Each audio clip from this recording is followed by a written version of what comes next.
Hello dear students, welcome to our YouTube channel study for brightness. तो students, हमारे channel study for brightness में आप सभी का स्वागत है। तो स्टूडेंट्स, आज मैं क्लास 10th के लिए साइंस यानी विज्ञान या चैप्टर नंबर 10 लाइट के अंतर्गत उत्तल दर्पण को लेके आए हैं। यानी उत्तल दर्पण में प्रकाश का परावर्तन किस प्रकार से होता है, यानी उसमें उत्तल दर्पण के माध्यम से किस प्रकार के इमेज बनते हैं, आज उसी पे चर्चा करेंगे। तो स्टूडेंट्स, चलिए देखते हैं उत्तल दर्पण। यानी उत्तल दर्पण हमारा कुछ इस तरह से होता है और ये उभरा हुआ होता है, बैक साइड में इसकी पॉलिश होती है, ये इसका मुख अक्ष। और यहाँ पे हमारे क्या होते हैं, यहाँ पे हमारे जो मुख अक्ष, ये ध्रुव P और ये फोकस F और ये वक्रता केंद्र यानी C। हम देखें कि जो हमारे दर्पण में, गोलीय दर्पण में जो हमारे जो प्रतिबिंब बनाने के नियम है, उसमें पहला ये है कि अगर मुख अक्ष से समानांतर अगर कोई बिंब आपतित होती है, इसके मुख अक्ष के समानांतर, तो मुख अक्ष के अगर समानांतर आपतित होती है तो वो कहाँ से गुजरती है, फोकस से गुजरती है या गुजरती हुई महसूस होती है। कहाँ से? फोकस से। तो इस बार यहाँ हमने उत्तर लिया है, तो यहाँ पर क्या होगा, फोकस से गुजरती हुई महसूस होती है। ये देखें आप, यहाँ से जो अनंत से ये किरणें आ रही है और ये आने के बाद ये ऐसा लग रहा है कि ये फोकस से गुजरती हुई, यानी जो परावर्तित किरणें ये हो गई, ये हमारा ये हो गया। तो कैसा लगा कि हमें जो है मुख अक्ष के समानांतर आपतित हो रही है, तो जो ऐसा परावर्तित किरण लग रहा है कि ये फोकस से गुजरती है या गुजरती हुई, तो यहाँ गुजरती हुई महसूस होती है, गुजरती नहीं है। ठीक है। और इसका एक दूसरा भी है, अगर ये दूसरा जो है ठीक इसके उल्टा है, अगर ये फोकस से होके गुजरती है, यानी फोकस से होके गुजरती है या गुजरती हुई महसूस होती है, तो क्या होगा, ये परावर्तन के पश्चात मुख अक्ष के समानांतर निकलेगी। यानी सीधा इसका रास्ता उलट दीजिए, अगर ये ऐसा लग रहा है कि फोकस की ओर जा रही है, तो क्या होगा कि ये परावर्तित होकर मुख अक्ष से समानांतर निर्गत होगी। और तीसरा क्या होता है, तीसरा होता है यदि प्रकाश की कोई बिंब वक्रता केंद्र की ओर जाती है, वक्रता केंद्र से होकर जाती है या जाती हुई महसूस होती है, वो कहाँ पे निकलती है, वो उसी मार्ग से लौट जाती है। तो ये तीन कॉन्सेप्ट को हम याद रखते हैं और तीन कॉन्सेप्ट से ही हमारा सारा प्रतिबिंब बनाने की क्रियाएं आसान हो जाती है। तो चलिए, यहाँ पे हमने देखा कि उत्तल दर्पण रखा और यहाँ पे हमने देखा कि इनफाइनाइट पे रखा वस्तु को, और हमारा जो कहाँ पे बन रहा है प्रतिबिंब, तो हमारा बन रहा है फोकस पे बन रहा है, बहुत छोटा बन रहा है, बिंदु मात्र का बन रहा है। और ये कैसा होगा, ये अवास्तविक होगा, अवास्तविक होगा। उसके बाद ये कैसा होगा, ये जो होगा आपको इसे पर्दे पे नहीं देखा जा सकता है, ये दर्पण के पीछे होगा, दर्पण के पीछे। ठीक है। और क्या होगा, बिंदु मात्र का होगा,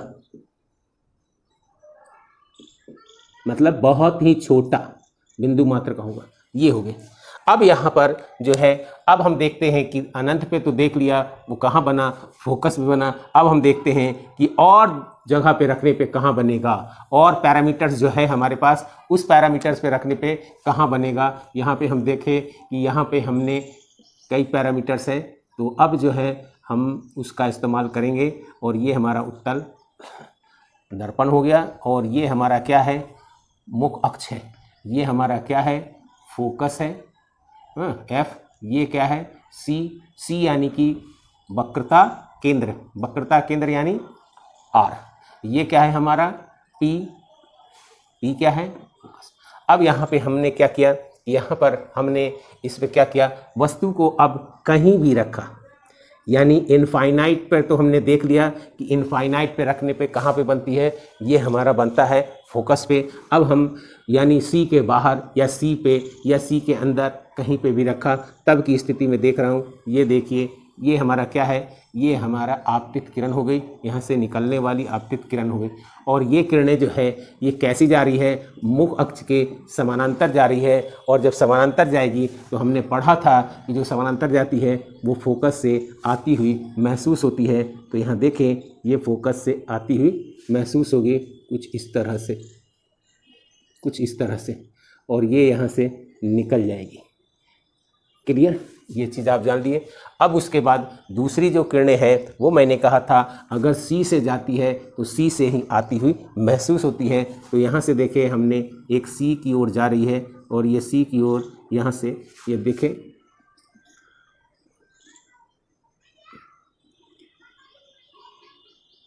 ये देखिए अब ये जा रही है कहाँ से, सी से होके, सी से गुजरती हुई महसूस हो रही है। तो यानी कि इस रे से जाएगी और इसी रे से वापस आ जाएगी, इसी रे से वापस आ जाएगी। कारण मैंने बताया था कि जो किरणें कहाँ सी से यानी वक्रता केंद्र से जाती है या जाती हुई महसूस होती है वो उसी मार्ग से लौट आती है। तो उसी मार्ग से लौट आई, ये दोनों, ये वाला यानी और ये वाला, ये दोनों क्या है, ये परावर्तित किरण है। ये भी परावर्तित किरण, ये भी परावर्तित किरण, क्योंकि ये गई है और उसी से आ गई तो ये आपतित कहलाएगी भी और परावर्तित भी कहलाएगी। ये आपतित ये है और परावर्तित ये है। तो परावर्तित किरणें एक तो यहाँ पे मिल रही हैं और यहाँ पे मिलने के कारण क्या हो गया कि जहाँ परावर्तित किरणें मिलती है वहाँ पर क्या बनता है, प्रतिबिंब बनता है। और यहाँ पे हमने एक प्रतिबिंब बना दिया, यहाँ पर हमने एक प्रतिबिंब बना दिया। एक प्रतिबिंब यानी इस वस्तु का सीधा प्रतिबिंब बना है, छोटा बना है, दर्पण के पीछे बना है और अवास्तविक, यानी ये सारे गुण आ गए। अवास्तविक बना है, दर्पण के पीछे बना है। अब ये बिंदु मात्र से हो गया छोटा और दर्पण के पीछे बना, छोटा बना है और क्या बना है, सीधा बना है, सीधा बना है। ठीक है, अब सीधा बना है तो ये क्या हो जाएगा, सीधा बना है। अब यहाँ पे क्या हो जाएगा कि देखें, अब हमने क्या किया कि इस वस्तु को जो है आगे बढ़ाया तो हमारे में क्या फर्क पड़ा। इस वस्तु को अब हमने, इसी वस्तु को, ऊंचाई हमारी यही है तो इस वस्तु को अब हम यहाँ ले गए। जब हम यहाँ ले गए तब हमारा कि क्या कंडीशन बना, तो कंडीशन क्या बना, ये जो रेखा जा रही है ये मुख अक्ष के समानांतर, ये समानांतर जा रही है तो ये पहली वाली ही स्थिति होगी और ये परावर्तित होकर फोकस से लौटती हुई महसूस होगी और ये हमारा पहले वाला ही स्थिति बन गया। ठीक है, अब तो ये जब बन गया तो यहाँ पर अब देखें, अब तो इसमें एक दूसरी किरण कौन सी होगी जो सीधे कहाँ जा रही होगी, वक्रता केंद्र की ओर जा रही होगी। तो हम उसे उसी मार्ग से लौटा देंगे। तो ये देखिए वक्रता केंद्र की ओर जा रही है, ये वक्रता केंद्र की ओर जा रही है, ये वक्रता केंद्र की ओर जा रही है। और यहाँ पर हम देखा कि जब इस वक्रता केंद्र की ओर जा रही है तो उसी मार्ग से ये क्या हो गई, वापस आ गई और उस स्थिति में क्या हो गया, यहाँ पर ये प्रतिबिंब बन गया। अब प्रतिबिंब उससे बड़ा बन गया, पहले जितने था उससे बड़ा। पहले तो ये अनंत पे था तो बिंदु मात्र, फिर थोड़ा और पास आए तो थोड़ा बड़ा, फिर थोड़ा और पास आ गए तो और बड़ा, और अब और पास आके देखते हैं कि क्या स्थिति बनती है, उसके बारे में भी पढ़ लें। अब इसी वस्तु को हम घसका के कहाँ ले आए हैं, यहाँ पे ले आए हैं। अब ये तीसरी पोजीशन पे ले आए हैं। तो तीसरी पोजीशन पे ले आए हैं तो जो समानांतर जाने वाली यानी मुख्य अक्ष के समानांतर जाने वाली तो किरणें वही रहेगी और वही आपको वहीं से लौटती हुई महसूस होगी, ये ठीक है। तो यही किरणें रहेगी लौटने वाली किरणें जो मुख्य अक्ष के समानांतर वो तो वही रहेगी। अब लेकिन यहाँ से जो वक्रता केंद्र की ओर जा रही है, वक्रता केंद्र की ओर जा रही है, उसको हम देखें थोड़ा, उसको हम देखें तो क्या हम पा रहे हैं, उसको हम देखें तो वक्रता केंद्र की ओर जा रही है और उसी मार्ग से वो वापस आ भी रही है, उसी मार्ग से वो वापस आ भी रही है। तो इसका मतलब क्या हो गया, यहाँ पर ये भी हमारा क्या हो गया, परावर्तित किरण, और ये भी हमारा क्या हो गया, परावर्तित किरण। तो दोनों किरणें कहाँ पे मिल रही है, यहाँ पे मिल रही है। इसमें क्या पता चला, इसमें ये पता चला कि ये और वस्तु जो है, बिंब जो है वो दर्पण के पास में आया, तो जैसे जैसे वो दर्पण के पास में आते जा रहा है वैसे वैसे अब तो ये बड़ा होता जा रहा है, यानी प्रतिबिंब बड़ा होता जा रहा है। तो एक इसमें क्या क्या खूबियां मिली, इसमें एक तो मिला कि हमेशा सीधा बनता है, एक खूबी मिली। दूसरा, जैसे जैसे पास आता है वैसे वैसे क्या होता है, बड़ा होता जाता है, ठीक है ना, बड़ा होता जाता है। और तीसरा हमें क्या मिला कि ये दर्पण जो है इसका क्षेत्र क्या होता है, विस्तृत होता है। ये क्षेत्र ऐसा बटा हुआ है तो इसका जो है ये इसका क्षेत्र विस्तृत होता है, इसका दृष्टि विस्तृत होती है, तो इसका दृष्टि जो है विस्तृत है। तो ये 3 गुणों के कारण ये जो है, ये जो दर्पण है, इस दर्पण का यूज जो है वाहन में साइड मिरर के रूप में किया जाता है। साइड मिरर के रूप में किया जाता है, यानी ड्राइवर जो है पीछे कौन सी गाड़ी आ रही है वो पीछे मुड़ के नहीं देखेगा, बल्कि साइड में लगे हुए मिरर पर देखेगा। और इसमें जो है जो पीछे के वाहन है, यानी कोई भी गाड़ी आ रही है तो वो हमेशा क्या देखेगी, वो इस स्थिति में हमेशा दूर रहेगी तो बिंदु मात्र, और पास आएगी तो थोड़ा बड़ा, और पास आएगी तो और थोड़ा बड़ा, और पास आएगी तो और थोड़ा बड़ा, यानी कि हर स्थिति में गाड़ी चाहे उससे कितना भी दूर हो या उसके पास आ जाए, लेकिन हमेशा सीधा प्रतिबिंब बनेगा। और यही कारण है कि इसका उपयोग जो वाहन में पार्श्व में लगे रहते हैं, साइड में लगे रहते हैं, साइड मिरर जिसको कहते हैं, पार्श्व दर्पण, उससे बैक साइड की दृष्टि को देखने में उपयोग होता है।